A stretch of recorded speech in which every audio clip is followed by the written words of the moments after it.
tentu ini satu hal yang sangat baik ketika saudara mencoba masuk ke dalam suatu institusi yang tentu negara harus memberikan satu perhatian kepada polisi ini sendiri.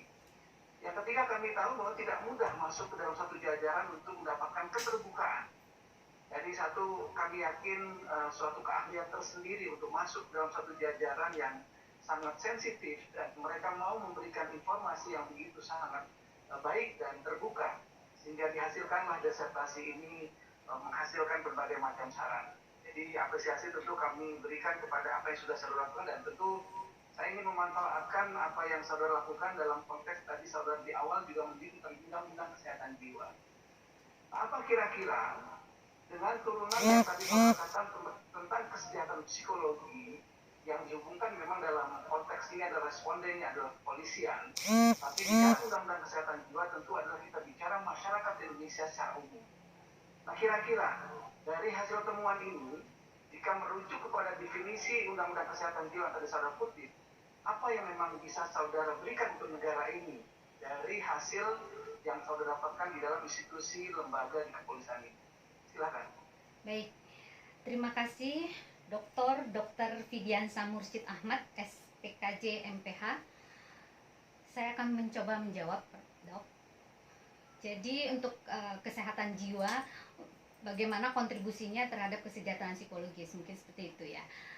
Seperti yang tercantum dalam Undang-Undang Kesehatan Jiwa yang tadi saya sampaikan, nomor 185 dan pasal 1 tahun 2014, yaitu suatu kondisi di mana seorang individu dapat berkembang secara fisik, mental, spiritual, sosial, sehingga individu tersebut menyadari kemampuan diri sendiri dapat mengatasi kontribusi terhadap komunitasnya, seperti itu. Jadi saling berkontribusi dan saling melengkapi kalau menurut saya, karena sama-sama mengedepankan kesehatan mental yang ditandai suatu kebahagiaan, tujuan hidup yang jelas, serta perkembangan pribadi yang baik dan terlepas dari gangguan jiwa. Itu yang penting. Justru dan diperkuat oleh teorinya Burks tahun 2005 juga mengatakan yang sama, bahwa seseorang yang mengalami atau mendapatkan satu kondisi psikologis yang baik atau kesejahteraan psikologis yang baik juga akan mampu berinteraksi dengan lingkungannya dan mampu memberikan kontribusi yang positif terhadap lingkungannya. Seperti itu, Prof. Dok. Baik, terima kasih. Masih ada waktu pertemuan untuk saya. Baik, terima kasih. Satu lagi yang ingin juga saya kembangkan dari apa yang sudah saudara lakukan dari semua temuan, baik itu dari variabel kesejahteraan psikologi, kemudian coping stress, variabel stress, dan sebagainya. Tentu hal yang paling mendasar di dalam sebuah upaya merubah dan melakukan perbaikan pada orang lain adalah kepada diri kita sendiri. Nah, kira-kira dari apa yang saudara juga lakukan, tentu penghayatan dan bagaimana kesejahteraan psikologis ini saudara ingin kembangkan dalam satu institusi, adakah memang juga sesuatu yang saudara juga telah lakukan di dalam penerapan praktis bagi diri, untuk keluarga, dan tentu nanti untuk masyarakat secara keseluruhan? Nah, kira-kira apa karya nyata yang juga akan saudara juga nanti sudah rencanakan dari temuan disertasi ini, mengingat ini memang tadi sangat terkait dengan apa yang diharapkan dari undang-undang kesehatan jiwa tadi, agar setiap individu berkembang dan akhirnya produktif, memberi manfaat, meliputi aspek fisik, mental, spiritual, dan sosial. Nah, bagaimana saudara melihat ini dalam penerapan praktis untuk diri saudara, keluarga, dan tentu nanti kita berharap ini bisa juga berimbas kepada masyarakat secara keseluruhan. Apa kira-kira langkah berikutnya akan saudara lakukan? Terima kasih. Baik, Dr. Fidiansa Mursyid Ahmad, SPKJ MPH. Luar biasa, Prof. Dok. Pertanyaannya yang betul-betul langsung menohok terhadap diri saya. Namun pas sekali pertanyaan tersebut, dan hari ini kalau boleh saya sampaikan, saya mengeluarkan buku yang terkait pertanyaan Dr. Vidi, yaitu yang berhubungan, yang berjudul dengan As a Widow, di mana buku tersebut isinya mengisahkan perjalanan hidup sebagai seorang single parent yang ditinggal mati suaminya, dan bagaimana membesarkan ketiga anaknya seorang diri, cara berpikir positif, pengambilan keputusan yang pada saat genting, fokus dan konsisten untuk mempertahankan hidupnya. Lalu saya juga mengeluarkan jurnal akademik internasional, Dok, yang saya buat dengan judul The Rule of Single Parent. Nah, di sini maksud saya jelaskan di sini bagaimana implikasi terhadap diri saya, begitu ya, ya Dok ya. Jadi seperti yang saya sampaikan tadi, di buku ini adalah buku yang memang benar-benar mengisahkan diri saya, terutama khususnya saya, dan untuk para single parent atau perempuan-perempuan yang ada di Indonesia khususnya, ataupun yang bisa mengaplikasikan bagaimana seorang itu bergigih dalam mempertahankan suatu prinsip gitu ya, di dalam Rule of Single Parent di akademik internasional yang sudah dipublish.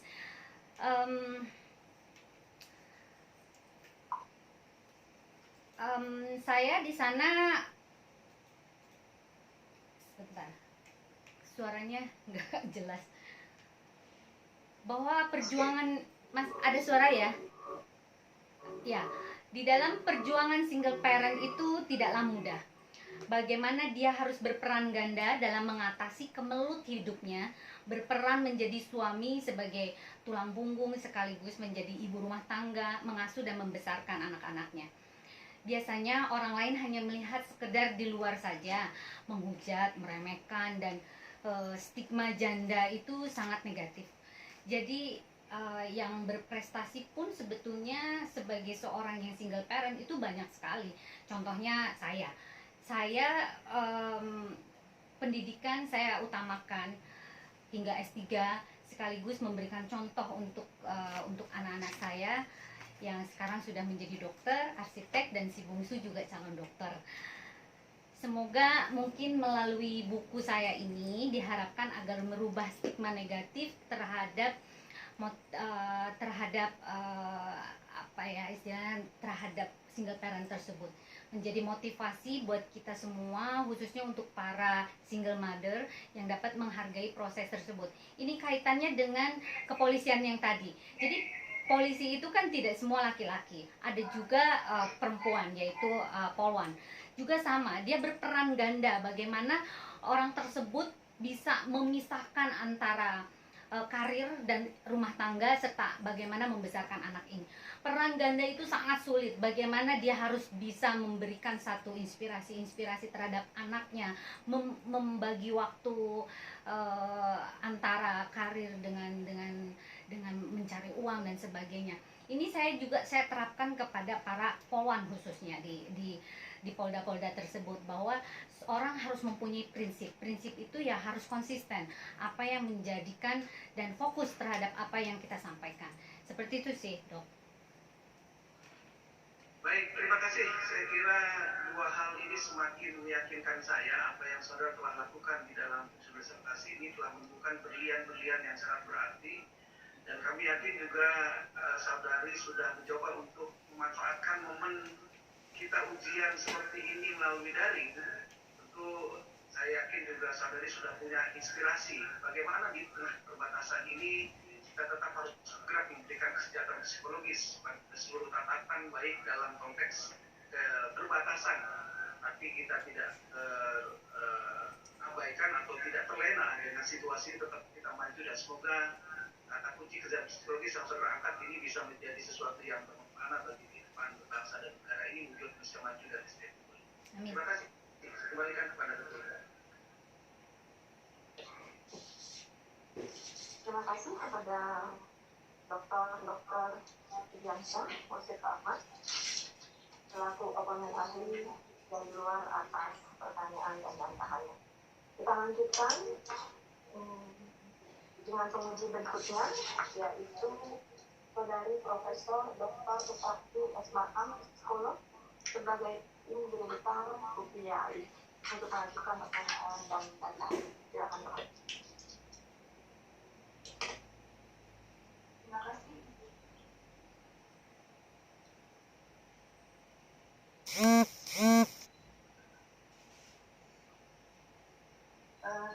Vanessa, syukurlah saudara sudah sampai setelah menunggu begitu lama, akhirnya berhasil menjalani ujian pendidikan.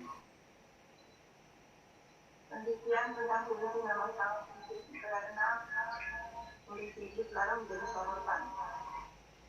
Dan topik yang Anda tulis sangat penting untuk diaplikasikan.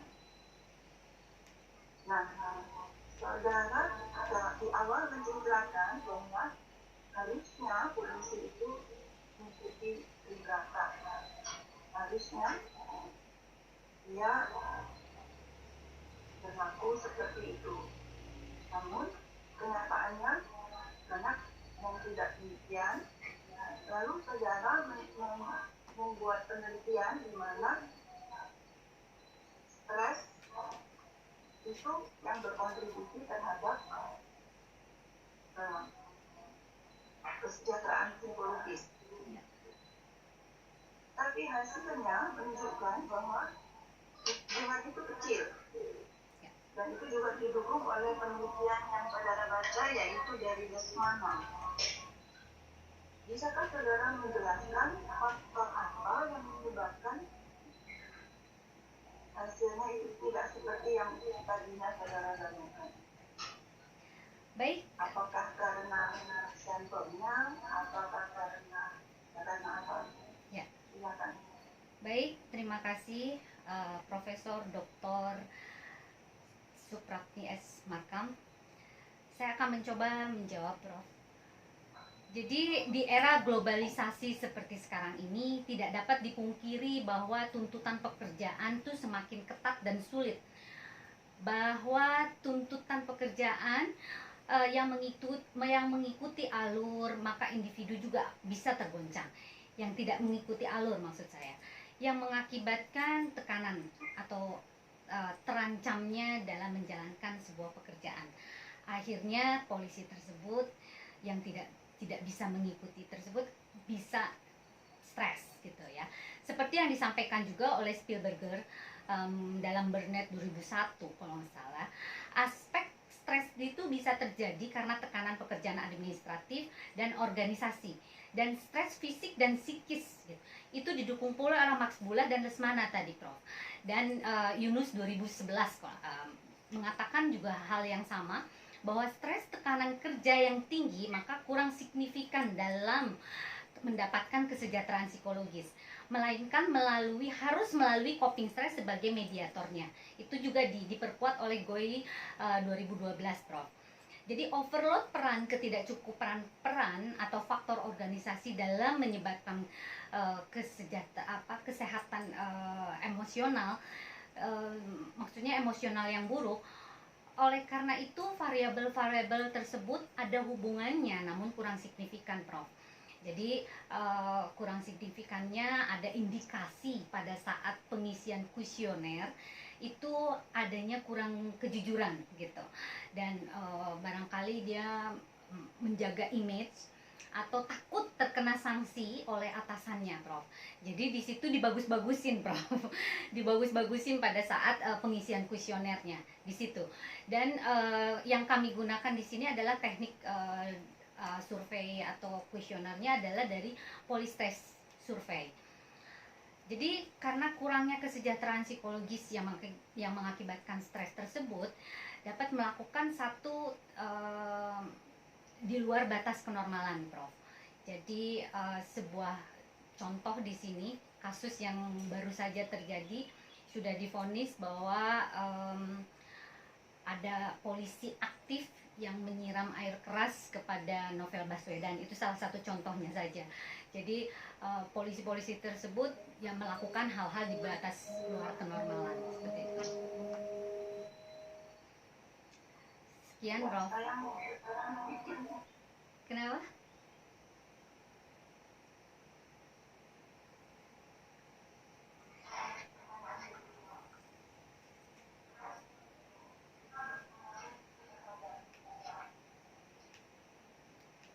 Maaf, Prof, nggak dengar.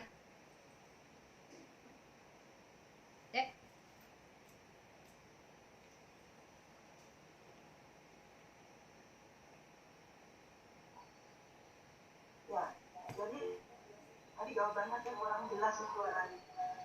Tapi pertanyaan berikut dulu saja. Ada coping. Kalau melalui coping, maka stres berpengaruh terhadap PBB ya. Ya, betul. Ya, Nah, apakah artinya begini? Menurut Anda, menurut pengamatan Anda yang sudah mengetahui kehidupan polisi, bagaimana copingnya polisi itu? Apakah mereka itu jenis-jenis ada jenis-jenis coping ya? Harusnya bagaimana? Lalu kenyataannya bagaimana? ya. Yang saya tahu di lapangan saat itu saya melakukan kurang lebih sekitar 5 bulan. Coping polisi itu karena banyak sekali yang mempengaruhi untuk yang di level bawah, yang di level barada itu pendidikan yang saya lihat itu kurang SMA ya, jadi berbeda dengan apa yang polisi di tingkat level menengah ke atas gitu. Nah, di sini agak sulit untuk melakukan coping karena ketidaktahuan dan keterbatasan pengetahuan, menurut saya seperti itu. Jadi sebagai aplikasi yang saya sebutkan tadi ya, Prof. Jadi maksudnya polisi tersebut hanya melihat dan mengaca kepada diri sendiri, dia tidak melihat apa yang akan terjadi nantinya gitu.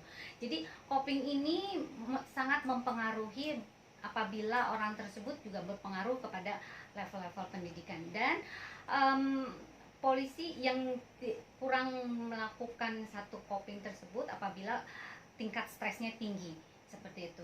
Nah, apabila tingkat stres tinggi, maka otomatis kesejahteraan psikologis tidak bisa. Nah, apabila polisi stres ini tidak bisa melakukan atau tidak mendapatkan kesejahteraan psikologi, maka bagaimana yang tadi pertanyaan, bagaimana untuk copingnya? Apabila stresnya terlalu tinggi, yang terlalu disebutkan oleh Goy itu 2012, juga akan berpengaruh kepada pengambilan copingnya, seperti itu. Jadi pengambilan keputusannya pun tidak maksimal, seperti itu, Prof. Jadi memang harus bagaimana meredam dulu, meredam secara artinya menurunkan tingkat stresnya, baru bisa melakukan satu coping untuk mendapatkan satu kesejahteraan psikologis, seperti itu, Prof. Iya. Terima kasih. Ya. Terima kasih. Terima kasih Prof. Suprapti selaku tim guru besar UPIAI atas pertanyaan dan tantangannya. Kita lanjutkan dengan penguji berikutnya, yaitu Bapak Tadi Dr. Anastasia Sri Mariani, MSc Psikolog, untuk mengajukan pertanyaan dan tantangan. Terima kasih pimpinan sidang yang terhormat. Pertama-tama, pemimpin saya ucapkan selamat bahwa yang dinanti hari ini adalah saatnya Anda untuk mengikuti ujian terbuka. Saya berada kemudian hasil penemuan penelitian Anda itu kan ada saran yang Anda berikan. Saran yang Anda berikan ada saran fakta, dan saran teoritis. Saran praktis jika Anda sudah berikan itu sesuai dengan hasil evaluasi Anda, apakah itu bisa dilakukan atau tidak? Kemudian saran teoritis, Anda mengatakan bahwa variabelnya tidak dijelaskan. Variabelnya nanti apa saran nantinya ini yang saran nantinya. Mohon maaf, Bu. Suaranya double gitu, saya kurang mendengar. Kurang jelas dan menggema. Iya. Iya, iya. Halo. Iya. Iya, Dok. Iya, Dok. Halo. Saya dengar? Ya, bisa. Coba, berarti diulang lagi atau sudah bisa? Oke, mengenai saran praktis gitu ya. Baik, saya akan coba menjawab. Terima kasih Dr. Anastasia Anastasia Sri Mariatmi, MPSI Psikolog. Mengenai yang tadi saran, apakah bisa dilakukan terhadap kesejahteraan psikologis seperti itu. Barangkali saya di sini melakukan saran mengenai, saya bagi dua antara teoritis dan praktis. Kalau teoritis itu bagaimana melibatkan atau memberikan variabel-variabel secara teoretik itu menjadi satu kesatuan yang komprehensif untuk mencapai satu kesejahteraan psikologis seperti itu. Namun saran praktisnya di sini sangat penting. Pentingnya karena apa? Di sini kesejahteraan psikologis bagi polisi itu sendiri itu 99% harus mendapatkan kesejahteraan psikologis, karena kalau tidak ini tingkat stresnya akan tinggi sekali gitu. Jadi bagaimana mengatakan itu semua? Ya, lalu di sini banyak sekali hal-hal yang disampaikan pada saat konseling dengan saya, Dok. Polisi itu dalam tanda kutip kesejahteraan untuk penerima salary itu rendah gitu. Nah, ini pun juga menjadi bahan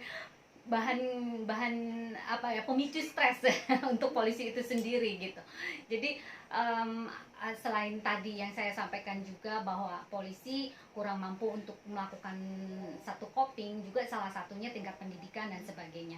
Jadi di sini bagaimana seorang psikolog, peran psikolog ini meningkatkan kualitas orang-orang polisi untuk secara praktisnya itu, untuk yang berkepribadian tertutup, bagaimana sering konsultasi kepada ahlinya secara rutin.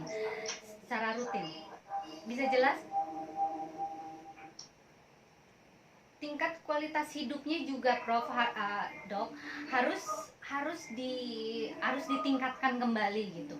Banyaknya pelatihan, lalu seminar-seminar yang sifatnya itu mengundang atau menambah pengalaman ilmu atau menambah ilmu pendidikan seperti itu, ilmu pengetahuan dan sebagainya. Itu sih kalau saya lihat di lapangan kendalanya, dan menurut saya saran terbaik bagi kami sebagai seorang psikolog melalui atau mendapat kasus-kasus yang memang bervariatif masalahnya di lapangan seperti itu.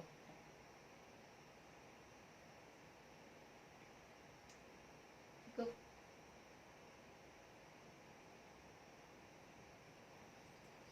Anda mengatakan pada saat penelitian kita memberikan konseling, mendapatkan juga menemukan ada polisi yang bermasalah.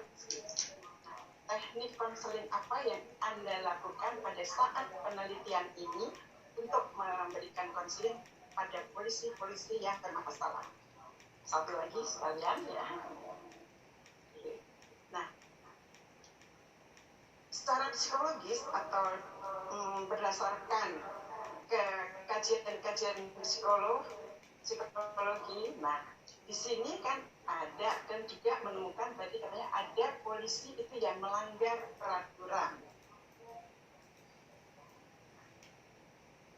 Kira-kira sanksi apakah yang tepat untuk secara psikologisnya ini yang diberikan kepada polisi yang melanggar peraturan ditemukan dalam penelitian kemudian?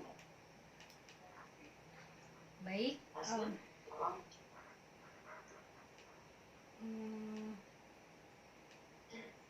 Bagaimana tadi teknik konseling ya? Terima kasih Dr. Anastasia Sri Mariatmi. Saya akan mencoba menjawab. Teknik konseling yang saya lakukan pada polisi yang konotasinya bermasalah seperti itu ya.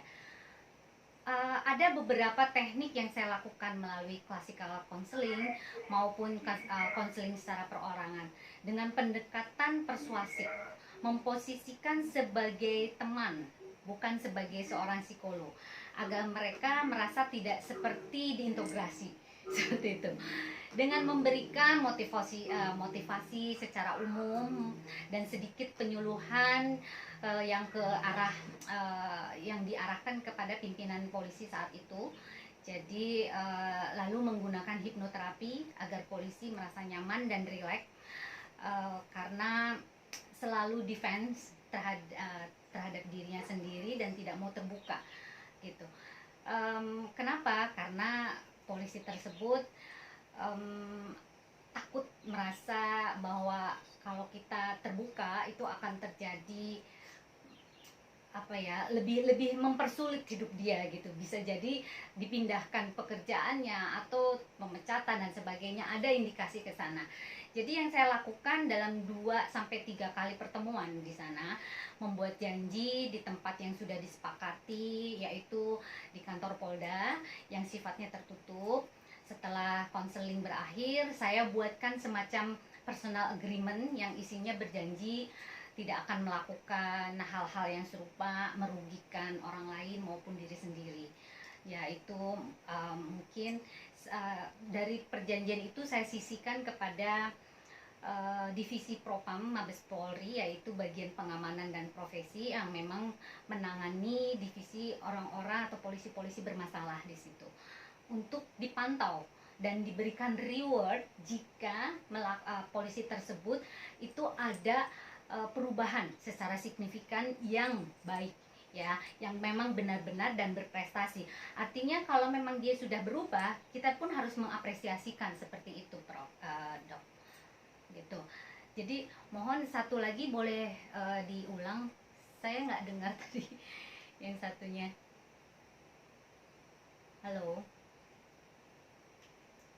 nggak ada suara. Menemukan bahwa ada polisi itu yang melanggar peraturan. Nah, berdasarkan kajian psikologi, itu kira-kira sanksi apa yang tepat untuk diberikan kepada polisi yang melanggar peraturan ini?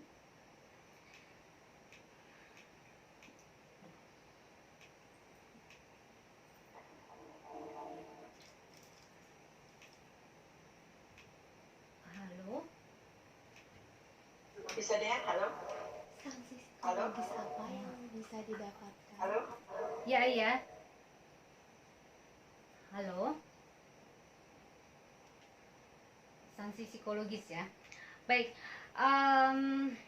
jadi harus istilahnya sanksi hukum, sanksi psikologis, sanksi hukum dan administratif itu yang jelas.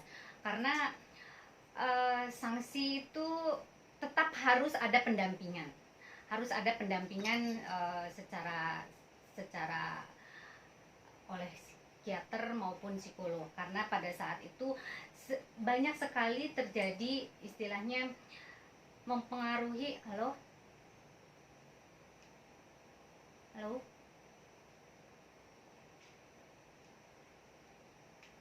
suaranya nggak dengar.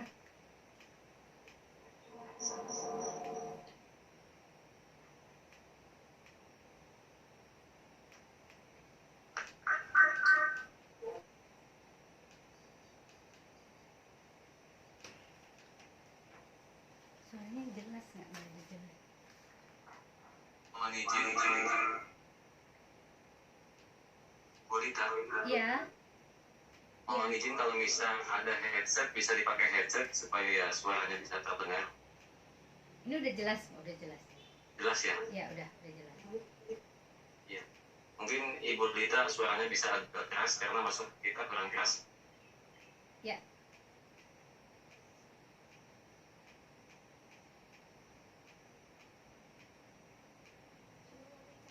Tes suaranya udah jelas?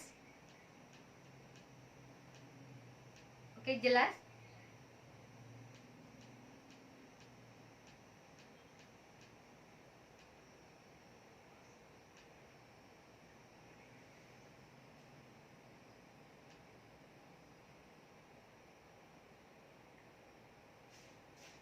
Nggak ada suara?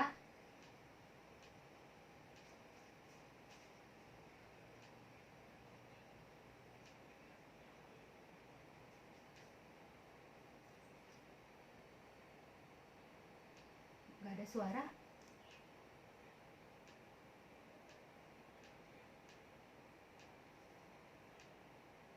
Halo? Coba Koneksinya ya. Tes. Coba lagi, Ibu. Tidak terdengar sama sekali. Tidak terdengar suaranya. Hilang Ibu. Tes 1 2 3 1 2 3 4 5. Halo. Ya, halo. Coba dilanjutkan Ibu, coba. Halo. Ya. Sudah dengar? Ya, coba. Coba Ibu. Tes Coba dilanjutkan Ibu. tes 1 2 3. Lanjutkan. Coba suaranya. Iya, dari yang tadi ditanyakan mungkin itu harus adanya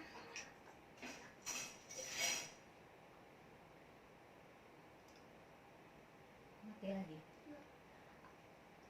Harus adanya sanksi administrasi dan sanksi hukum yang didampingi oleh psikolog atau psikiater. Karena di sini terjadi apabila polisi itu melakukan satu kejahatan, itu bisa saja itu bukan karena kemauan dia, karena di dalam proses di lapangan itu bisa saja terjadi polisi tersebut mempertahankan diri atau memang sengaja melakukan itu. Nah, di sini yang yang terjadi kebanyakan dia disamaratakan. Mana yang dia melakukan kejahatan benar-benar melakukan kejahatan dengan di-create yang benar, artinya direncanakan, atau memang dia hanya memang mempertahankan diri. Nah, itu kita harus bedakan. Nah, oleh karena itu peran psikolog dan psikiater di sini sangat penting sekali, Bu. Gitu. Sangat penting dan di sini harus ada pendampingan pada saat integrasi maupun jangan disamaratakan bahwa semua polisi salah dan melakukan pemecatan atau pemindahan secara administratif ke daerah yang terpencil yang sifatnya non-job seperti itu. Nah, di sini itu menurut saya kurang adil gitu, bahwa dengan kondisi situasi polisi itu terancam jiwanya, kalau dia tidak mempertahankan diri, ya juga istilahnya ya nggak betul juga kalau dia harus menyerahkan diri dengan kondisi di lapangan, ya seperti itu intinya ya. Jadi harus ada pemisahan antara melakukan penembakan lah contohnya gitu ya, penembakan yang secara tidak sengaja untuk dia mempertahankan diri atau memang sengaja menembak. Nah, itu contoh yang harus kita bedakan. Menurut saya itu sanksinya itu harus seperti apa. Nah, itu harus dibedakan seperti itu. Jadi untuk pemindahan itu boleh-boleh aja, pemindahan kerja dengan lingkungan yang non-job begitu boleh-boleh aja, asal sudah tahu bahwa kesalahan itu memang betul-betul tidak disengaja atau disengaja. Karena kalau dengan pendampingan psikolog atau psikiater kan kita tahu bahwa polisi tersebut mengalami gangguan jiwa atau tidak, seperti itu sih. Makasih.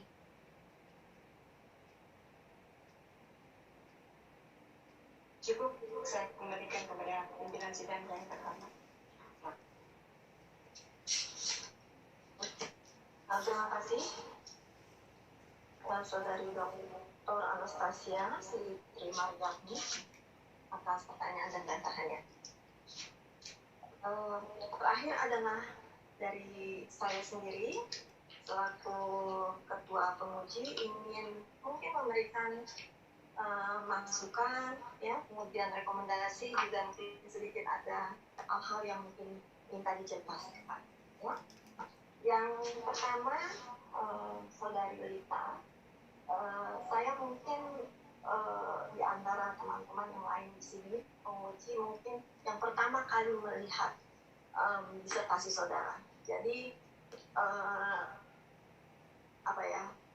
tidak ada komunikasi gitu ya, tidak ada percakapan sebelumnya, sehingga mungkin fair juga kalau saya menyampaikan beberapa masukan sebagai orang yang pertama yang melihat, yang belum pernah ada percakapan antara kita gitu ya.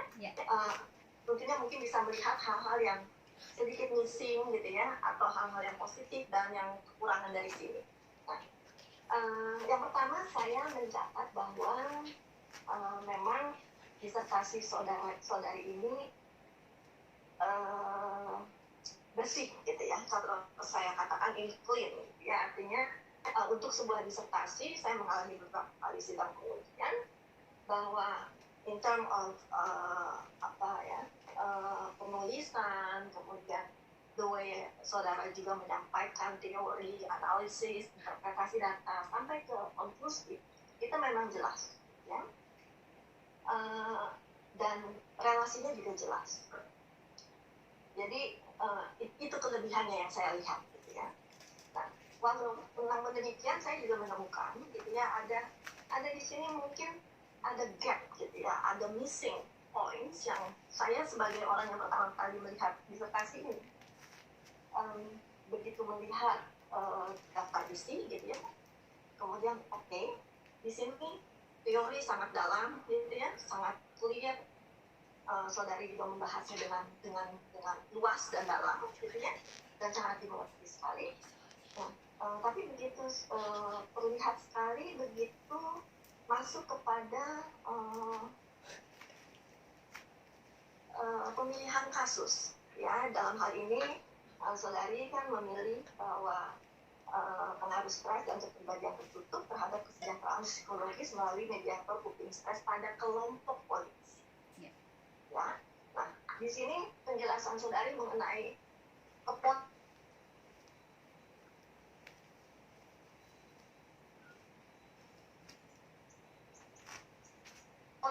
kalau kita buat disertasi itu akan lebih baik kalau kita menganggap orang itu tidak pernah tahu apa itu kelompok kepolisian, ya.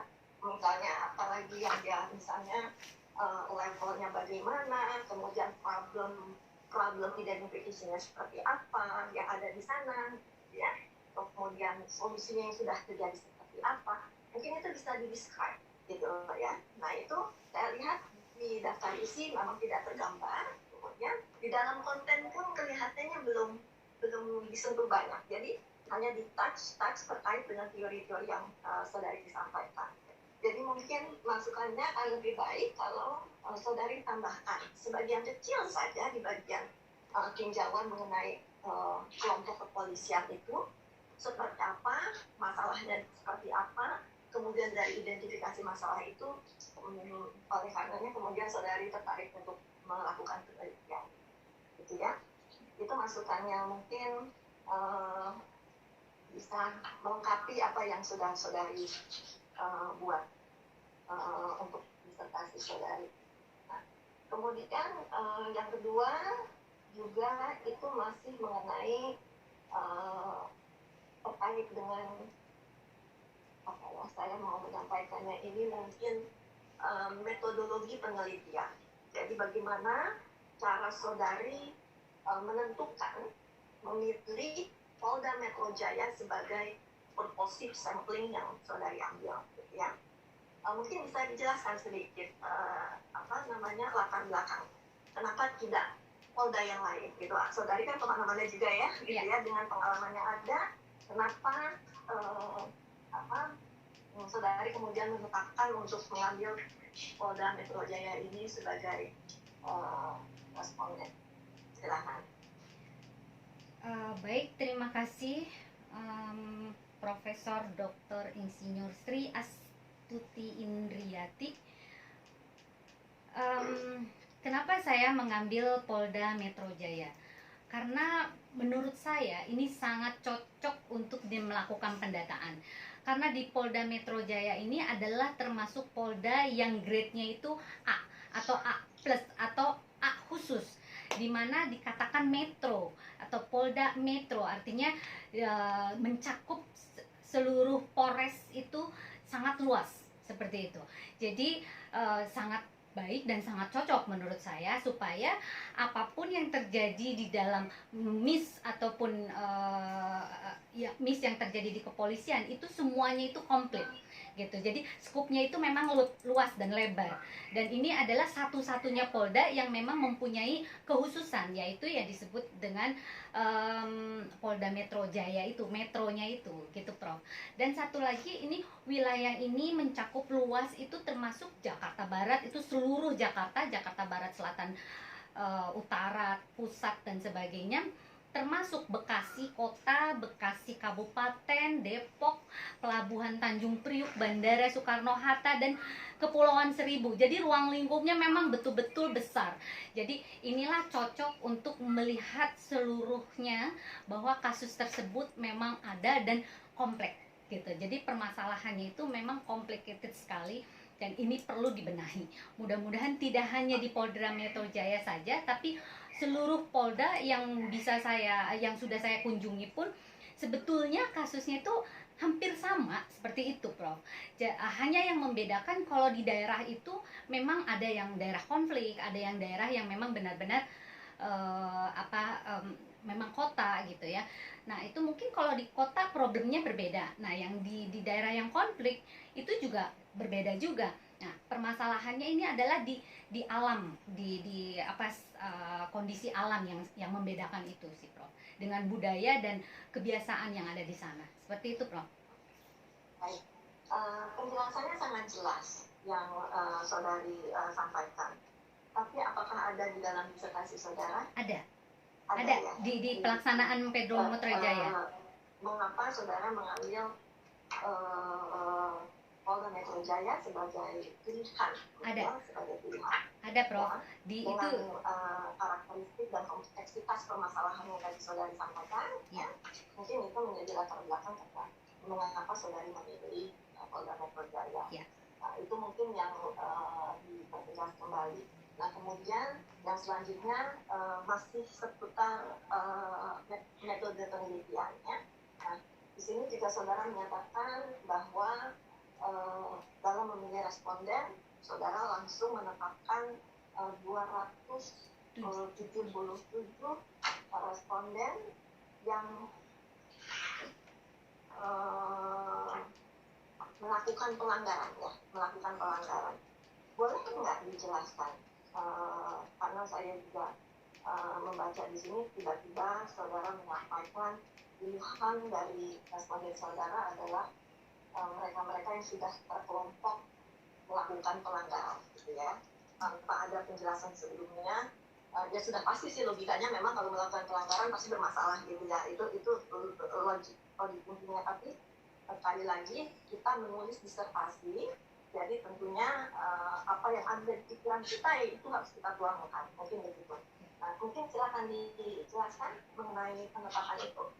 Iya, di dalam demografi saya, Prof. Mike, terima kasih. Di dalam demografi saya itu memang tercantum dan melibatkan 277 responden yang terdiri dari laki-laki 240 orang, perempuan 37 orang, di usia antara 20 sampai kurang dari 50 tahun, dengan jabatan Tamtama, Bintara, dan Perwira. Ini dibedakan karena memang strata ini pun juga mempengaruhi tingkat stres, Prof. Dan masa kerja itu kurang dari 10 tahun, dibagi 3 kelompok, kurang dari 10 tahun, 10 sampai 20 tahun, dan lebih dari 20 tahun. Ini juga menunjukkan bahwa tingkat stres di intensitas lamanya pekerjaan juga mempengaruhi. Seperti itu, Prof. Ya. Oke, baik. Yang terakhir dari saya terkait dengan hasil penelitian saudari, yaitu hipotesis satu saja yang saya mau garis bawahi adalah mengenai variabel, sini catatan saudari, dari variabel kesejahteraan psikologis, aspek penguasaan lingkungan memberikan kontribusi yang lebih tinggi dibandingkan aspek pertumbuhan pribadi. Betul ya? Ya, betul. Dalam kaitannya dengan hasil penelitian saudara ini, apakah saudara melihat ya, korelasinya dengan data demografi yang saudara ambil, ya, dari responden dengan demografi yang saudara ambil? Apakah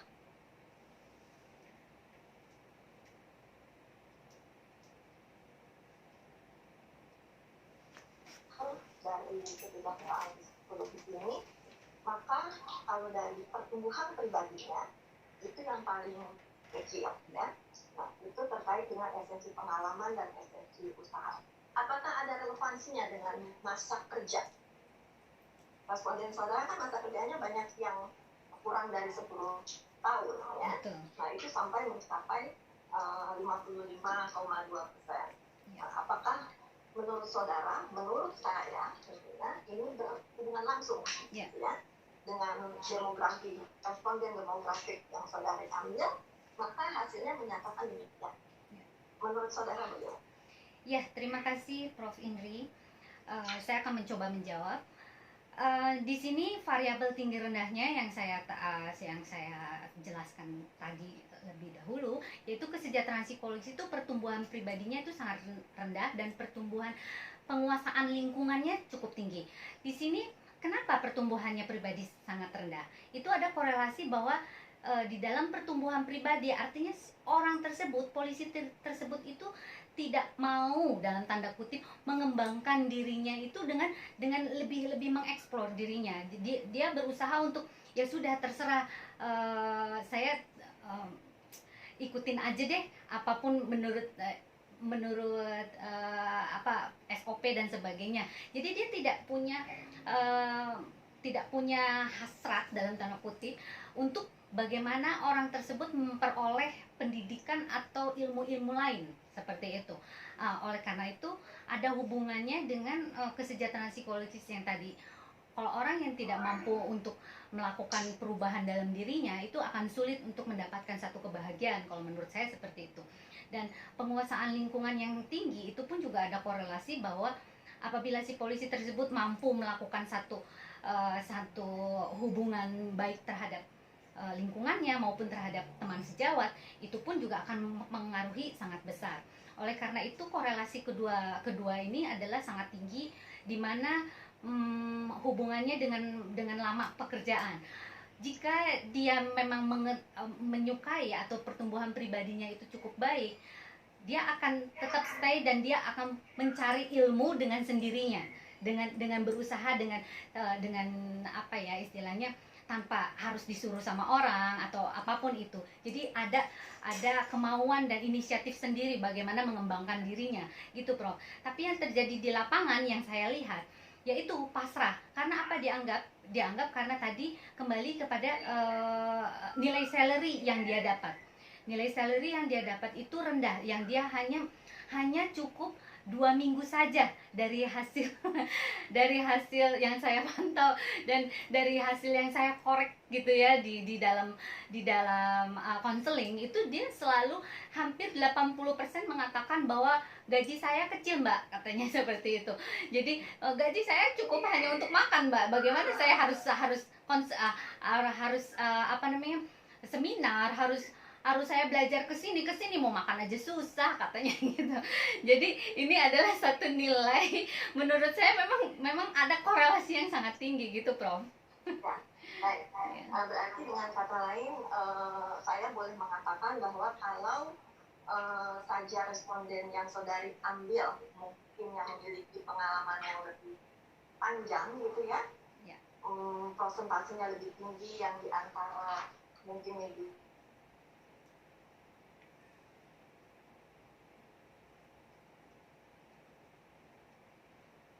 ya, teman saudara akan bergerak juga gitu loh. Karena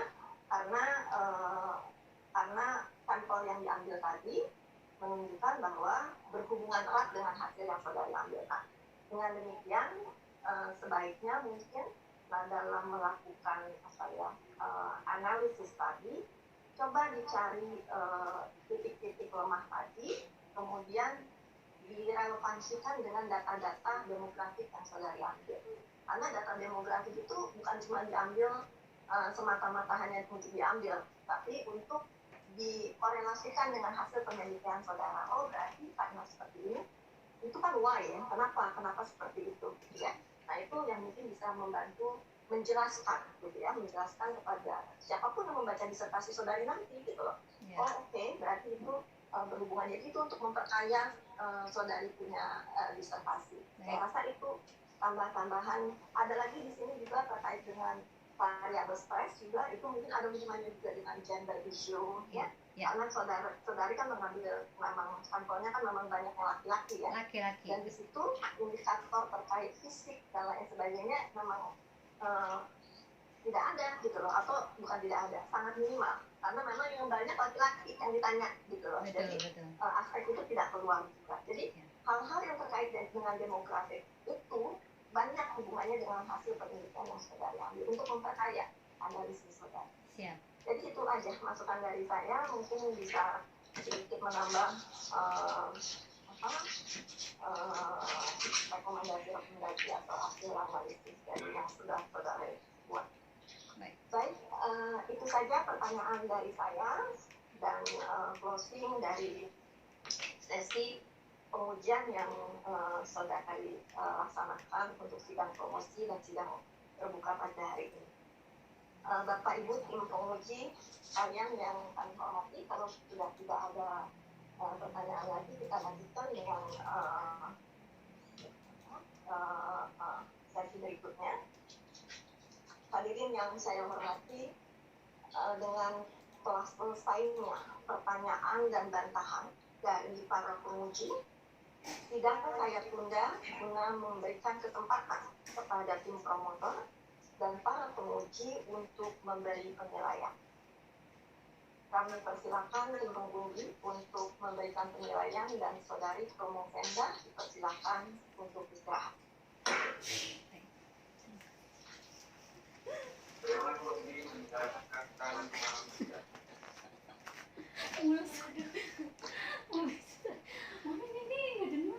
Mami nggak fokus kayaknya. Mami kayaknya selalu gitu-gitu kepala gitu. Soalnya itu kedengeran jelas banget loh. Jelas banget. Enggak ini. Tapi tadi berhenti juga. Tapi itu jelas banget karena aku dengerin.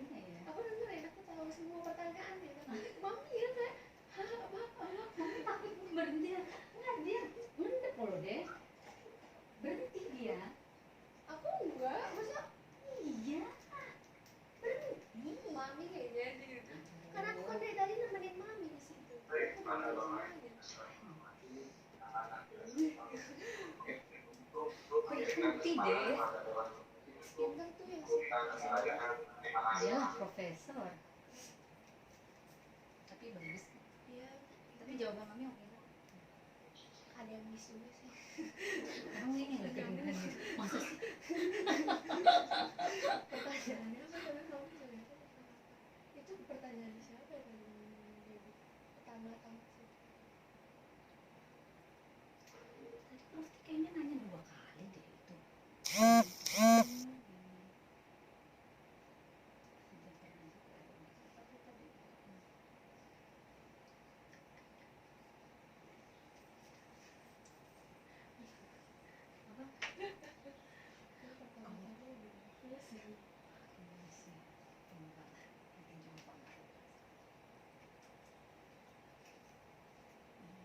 Sudah ada. Tadi pertanyaan.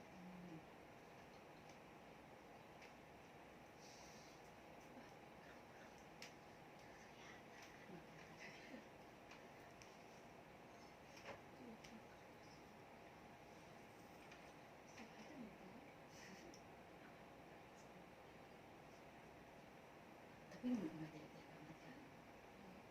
Tadi dia bagus. Lagi cuma kayak mami mulu. Emang bener deh. Kayaknya mami gak fokus. Aku dari tadi dengerin loh. Masa? Jelas banget suaranya besar.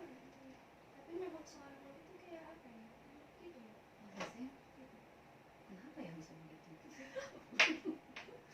Berarti suara nggak merdu.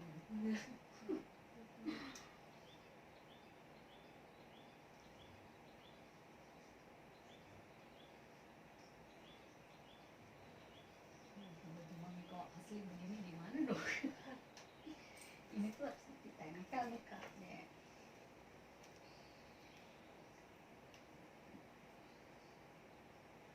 Habis ini 17 gitu.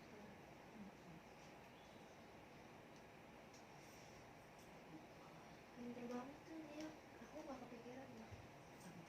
Yang tentang data demografi itu. Nah itu bagus kamu tuh bikin buat itu deh. Buat nanti. Itu sih apa namanya? Pikirnya mungkin mami selama itu misalnya kayak anggota perhitungannya itu loh. Proses perhitungan mami ngambil responden itu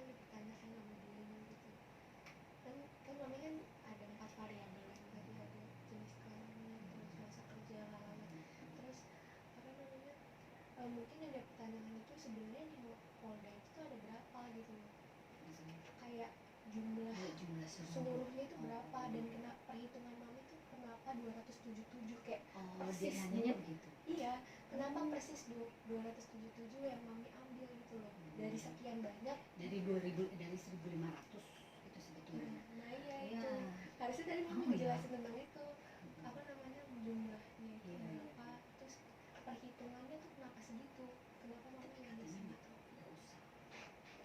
Jadi anggap aja bahwa itu semua. Kamu ini ngikutin promotor ya.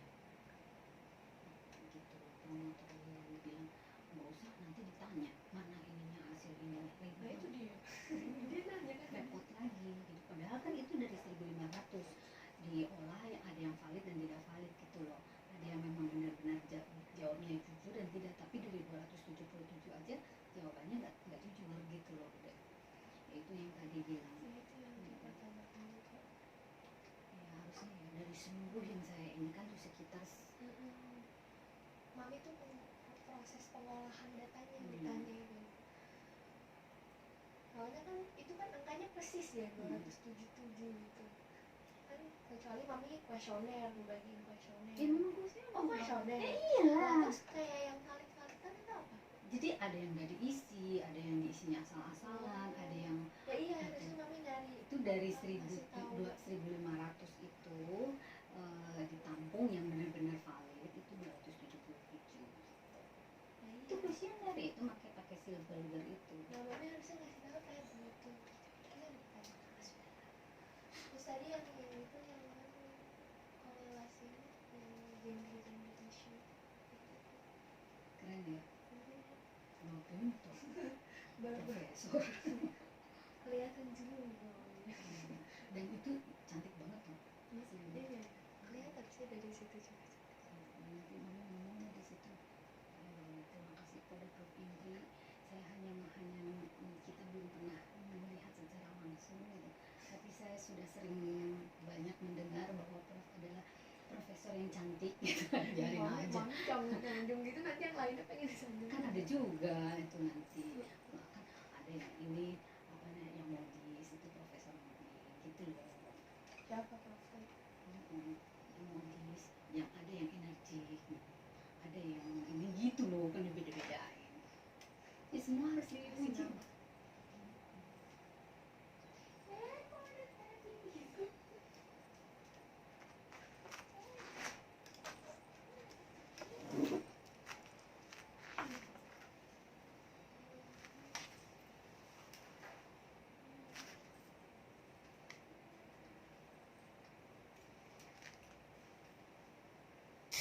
Si Uki sempat masuk situ mah.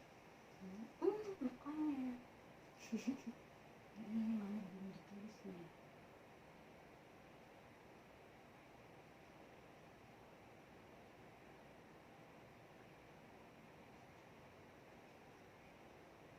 Siapa yang? Siapa dulu ya? Berarti promotor baru ini terakhir nih. Siapa yang? Adalah Diansa. Ini siapa namanya? Nah di sini deh, tolong deh tulis ini. Ketikku lama.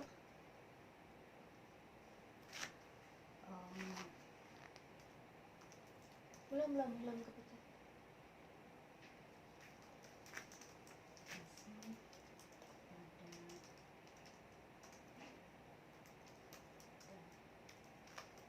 Masih ada Itu Prof Indri kan ini.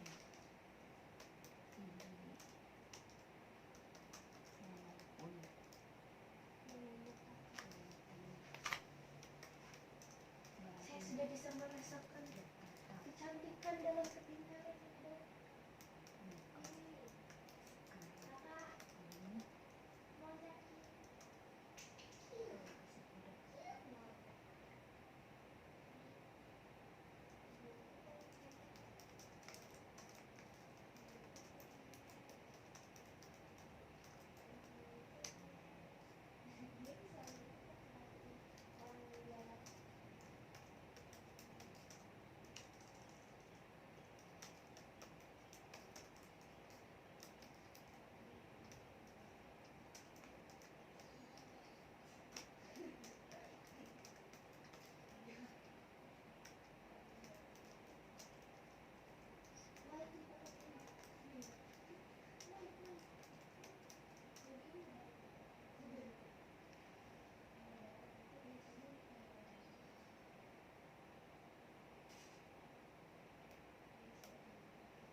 Dek, tolong cek, Dek.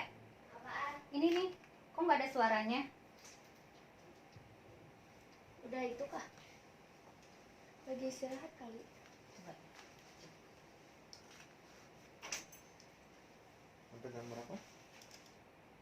Sabar, Om, sabar. Nggak tahu jam berapa. Bukan Mami yang menentukan, oke? Sabar ya. Enggak, emang gak ada suara. Oh, nggak ada suara.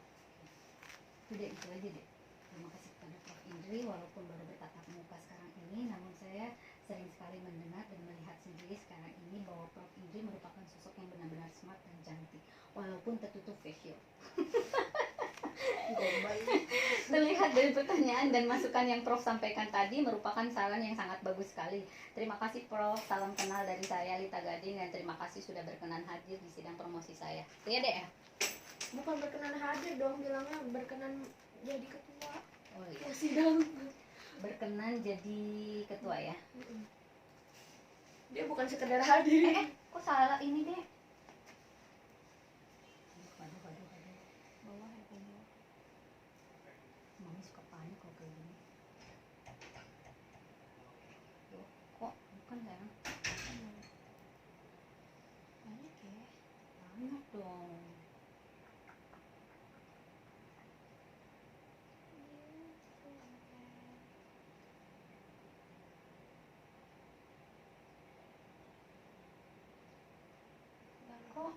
Kok jadi hilang?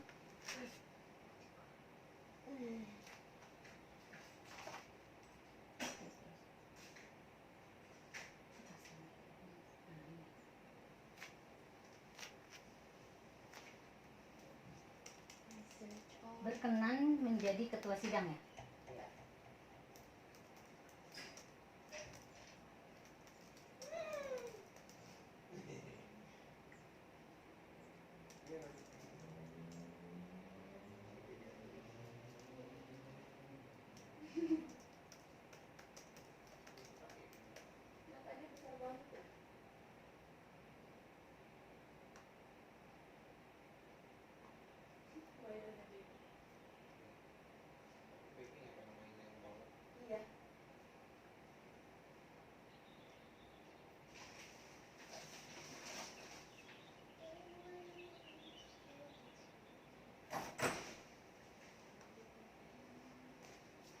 Pinjam HP aja dong, kamu mau pakai kuota mami? Ini tunggu, lagi rekam. Kuota mami? Iya, lagi direkam ini loh. Hei, Oh pakai ini? kan udah dibilangin tadi dari beli.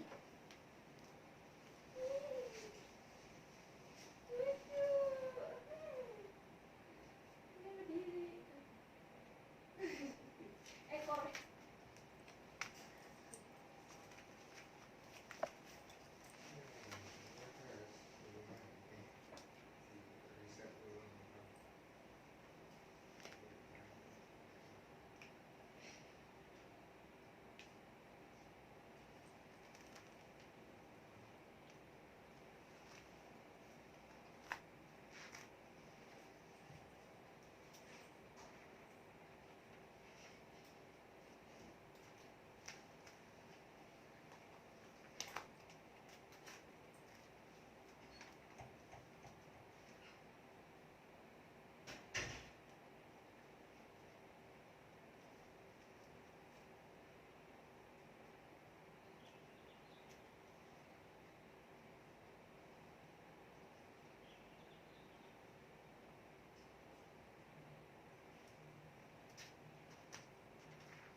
Tuh orang telepon Mami melulu, siapa sih deh?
Ya, Dek. Siap. Oke.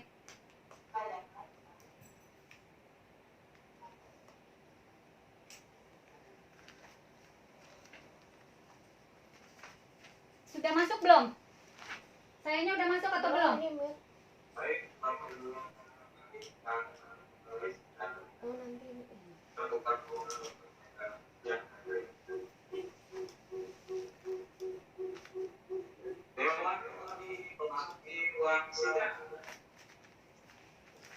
Dosen nggak sih?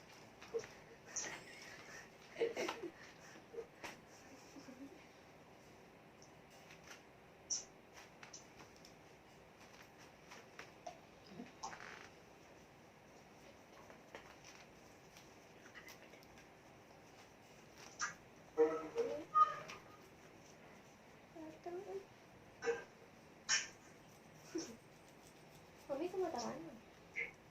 Bulat. Bulat. Udah. Bulat.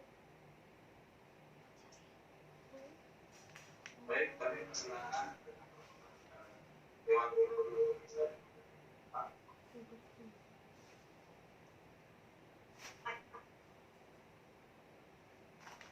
Bidang psikolog, dari Fakultas Universitas Persada Indonesia dibuka oleh kelas tidak.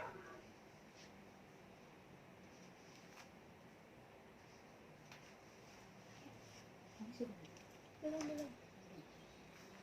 Saudara-saudara tim penguji dan hadirin yang saya hormati, sidang dibuka kembali. Silakan promotor dipanggil untuk memasuki ruang kembali, dalam hal ini secara online. Kepada kita tingkatkan masalah.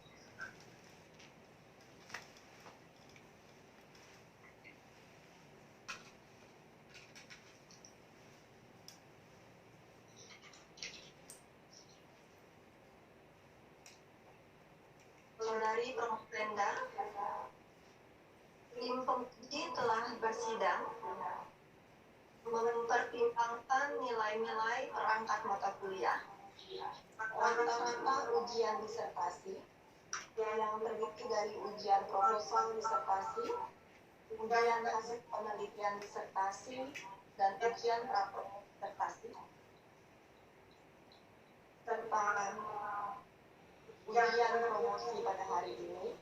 Maka dengan dasar tersebut, saudari kami menyatakan lulus pada program Doktor Psikologi Fakultas Psikologi Universitas Persada Indonesia YAI dengan predikat yudisium cum laude sebagai lulusan program Doktor Psikologi yang ke-65. Atas nama Rektor Universitas Persada Indonesia YAI, saya sendiri Wakil Rektor 1, mengucapkan selamat atas keberhasilan saudari. Mudah-mudahan keberhasilan saudari saat ini akan membawa keberhasilan berikutnya di masa yang akan datang, terutama dalam bidang pengembangan pengetahuan. Dengan ini, saudari dinyatakan berhak memakai gelar doktor psikologi dan pelantikan saudari akan dilaksanakan pada tanggal 17 Desember 2020. Sebelum saya tutup, saudari silakan untuk menyampaikan sepatah dua patah selesainya studi saudari pada program doktor psikologi di Universitas Persada Indonesia. Ya, saya persilakan. Baik, terima kasih banyak Profesor Dr. Insinyur Sri Astuti Indriati, MS PhD. Saya akan sedikit ungkapkan kegalauan saya selama ini. Bismillahirrohmanirrohim. Alhamdulillahirobbilalamin. Puji syukur kepada Allah Subhanahu wa Ta'ala. Akhirnya saya mendapat predikat lagi, predikat baru lagi, yaitu doktor psikologi khususnya klinis. Bangga namun bukan untuk dibanggakan, tapi harus saya syukuri bahwa ini adalah rezeki dari Allah Subhanahu wa Ta'ala karena kerja keras saya selama ini. Pertama-tama mungkin saya mengucapkan banyak terima kasih kepada teman-teman di luar sana yang meragukan saya, bahkan membuli saya, karena kalian lah saya bisa berlari kencang menyelesaikan studi ini. Semua ini tidak lepas dari dukungan almarhum Prof. Sarlito Wirawan yang selalu memberikan nasihat dan motivasi terhadap saya. Satu kalimat yang tidak pernah saya lupakan, beliau mengatakan, "Lita, kamu harus jadi dokter. Otomatis orang di luar sana akan diam dengan sendirinya. Dan kamu harus fokus," katanya. Seperti itu menurut Prof. Sarlito. Namun sayang, bimbingan disertasi saya dengan beliau itu hanya sampai bab 3 karena beliau sakit dan akhirnya meninggal dunia. Semoga almarhum diterima amal baiknya dan ditempatkan yang paling indah di sisi Allah. Amin. Saat itu saya sedih dan hampir putus asa. Tidak mau lagi melanjutkan penelitian, namun saya teringat kembali pesan terakhir dari beliau. Apapun yang terjadi, saya harus selesai dan lulus. Namun kali ini anak-anak saya lah yang menjadi motivasi utama. Halo? Bisa kedengar gak? Namun kali ini anak-anak saya yang menjadi motivasi utama, yang bisa membanggakan, semoga menjadi contoh yang baik untuk mereka di kemudian hari. Namun pencapaian cita-cita dan jenjang pendidikan yang tinggi. Akhirnya saya memberanikan diri untuk menghadap seorang profesor. Terdengar, Prof? Terdengar ya? Iya. Terhadap saya memberanikan diri untuk menghadap seorang profesor, guru besar Universitas Indonesia yang sangat teoritis, pintar, dan sangat kritis. Pertama kali saya berjumpa dengan beliau,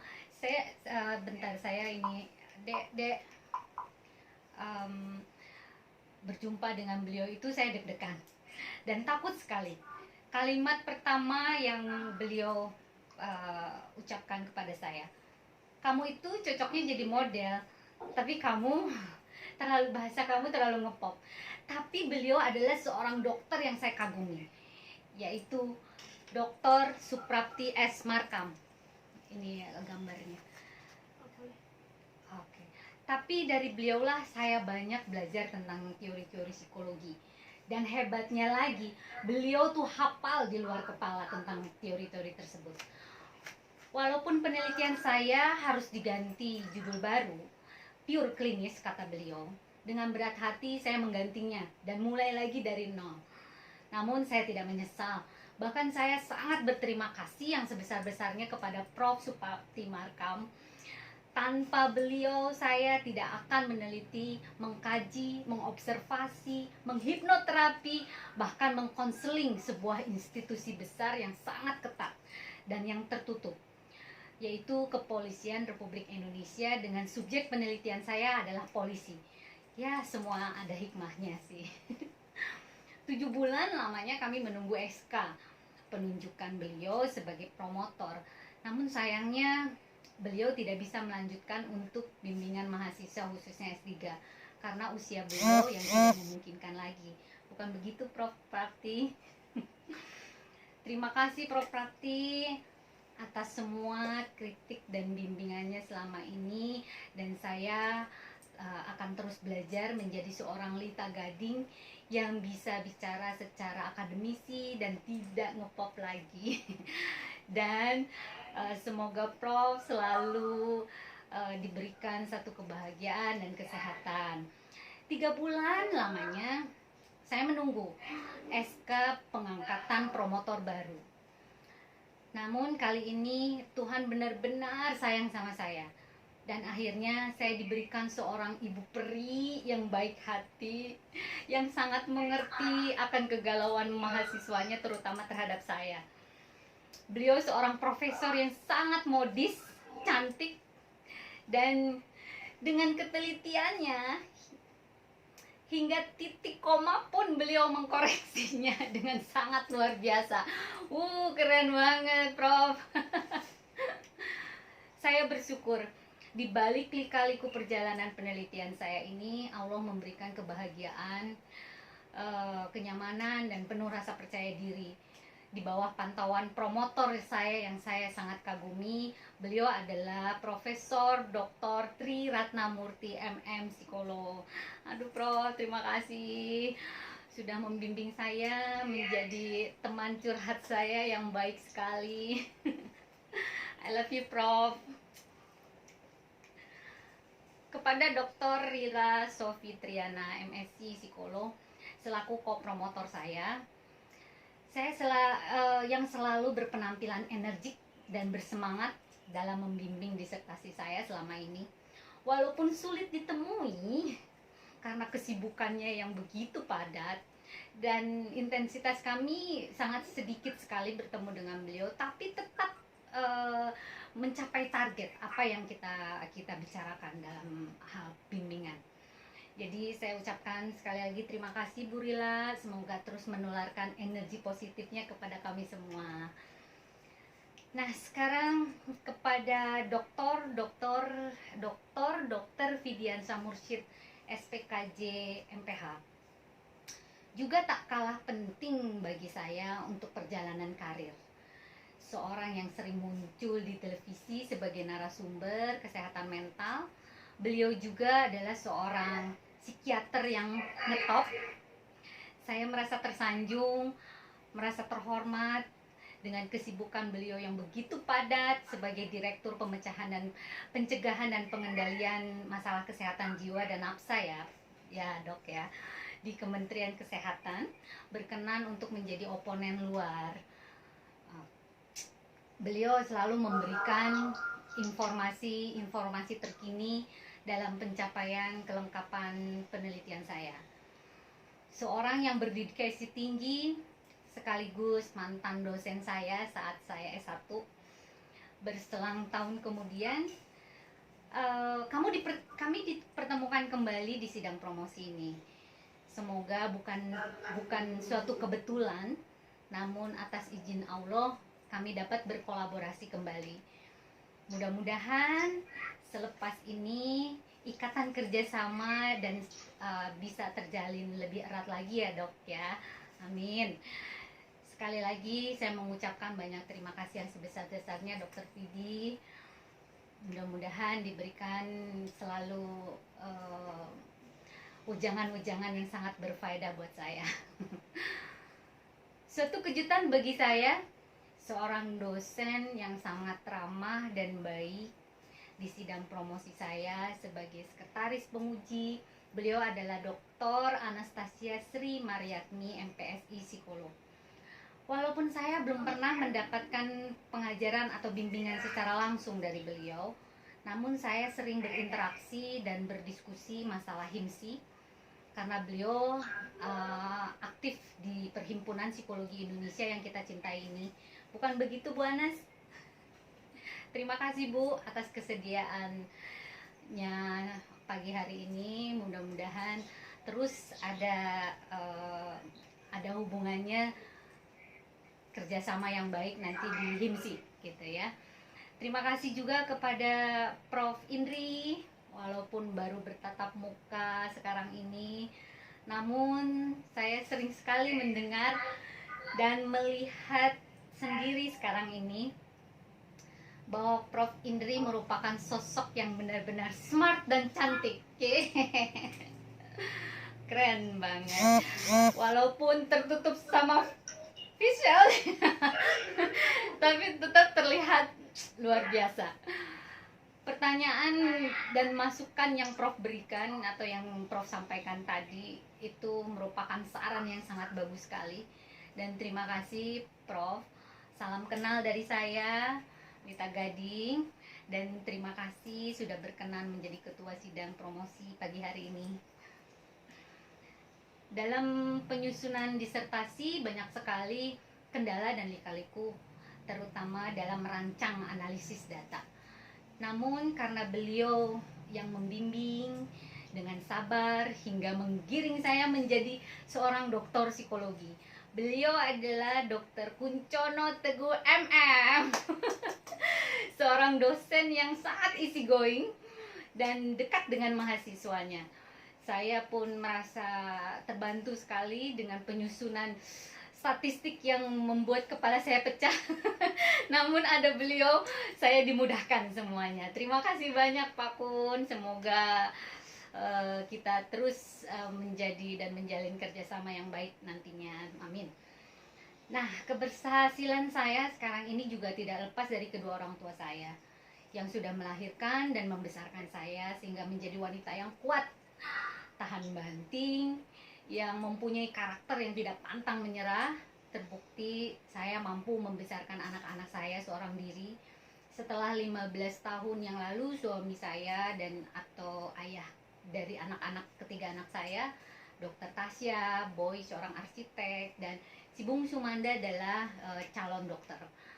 Karena kalianlah mami bisa kuat dan mandiri. Semoga kalian bisa tambah sayang dan perhatian sama mami. Ya kids, love you.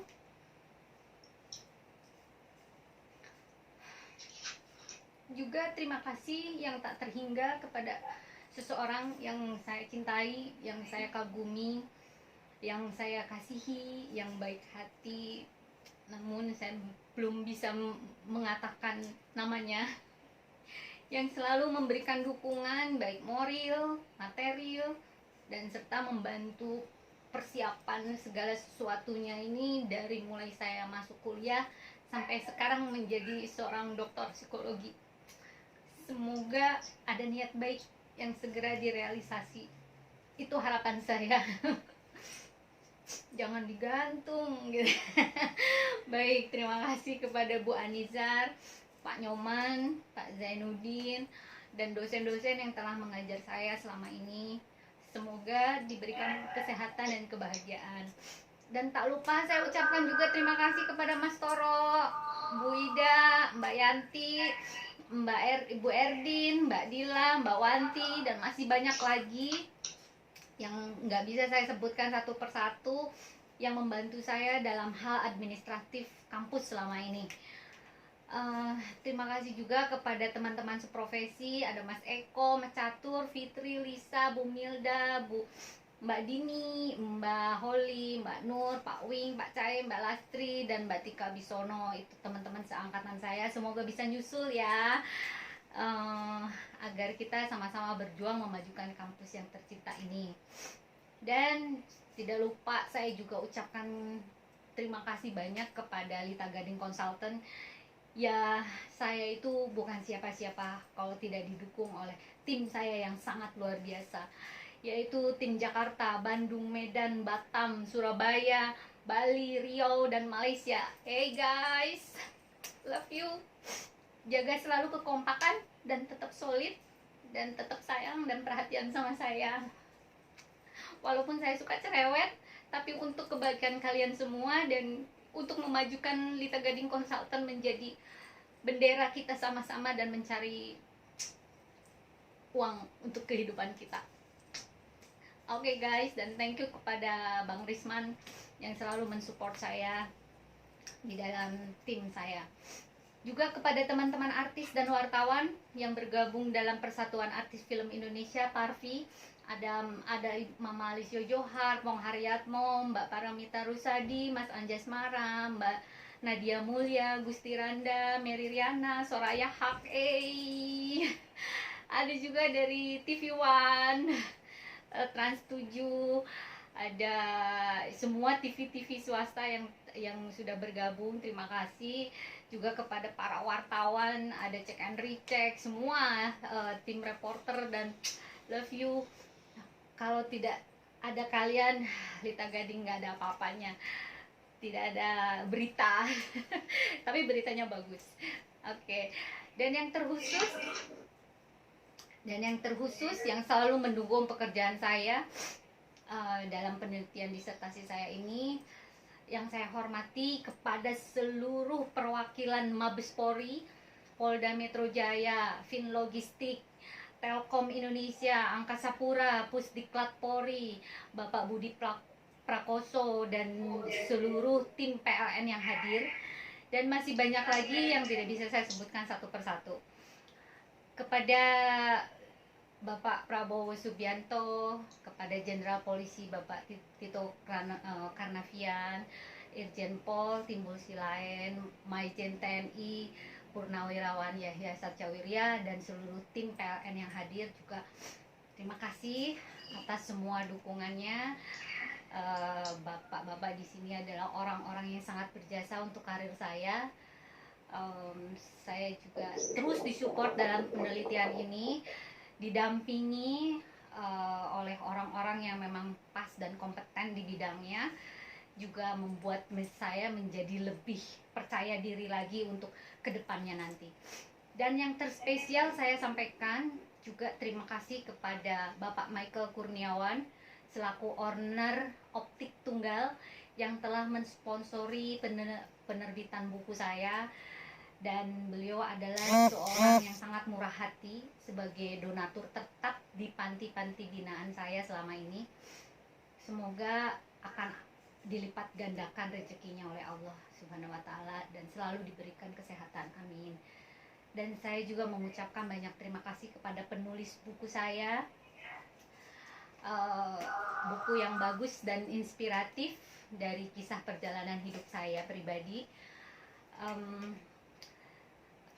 Mudah-mudahan buku ini membawa inspirasi untuk kita semua, khususnya para single mother, bagaimana memiliki atau punya motivasi hidup dan memperjuangkan hidup ini dengan sungguh-sungguh, tidak hanya angin-anginan.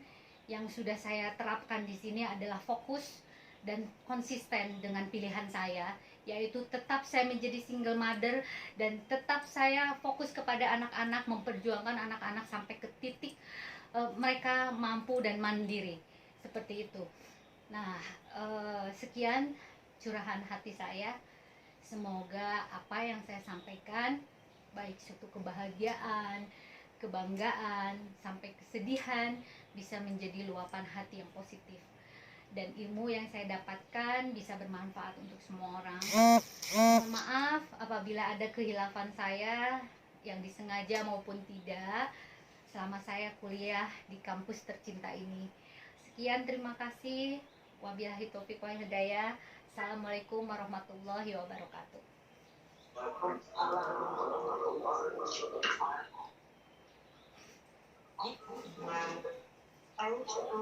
Terima kasih atas ucapan serta apa itu namanya, curahan hati dari Ibu Lita Gading. Semoga kita semua diberikan kesehatan selalu dan dapat menjalani hari-hari kita dengan bahagia. Amin.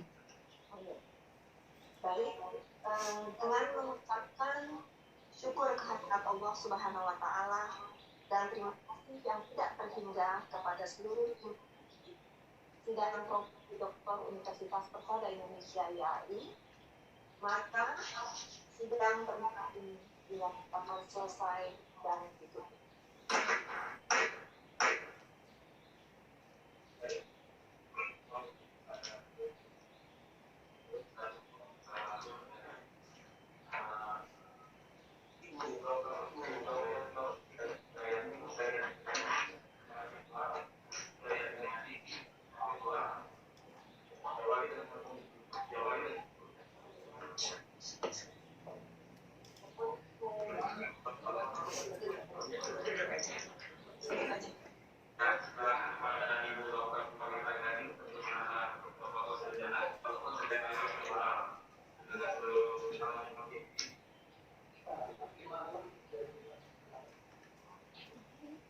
fotonya foto gimana sih? Foto Hmm. fotonya kadang baik. Oh, banyak Oke, banget. baik. Dan saking dimohon bisa utama BRT foto bersama sejenak. Ini untuk 65 ya? Tetap seperti ini. Benar. Baik, ini ada di misalkan kameranya, kita bisa bersama-sama.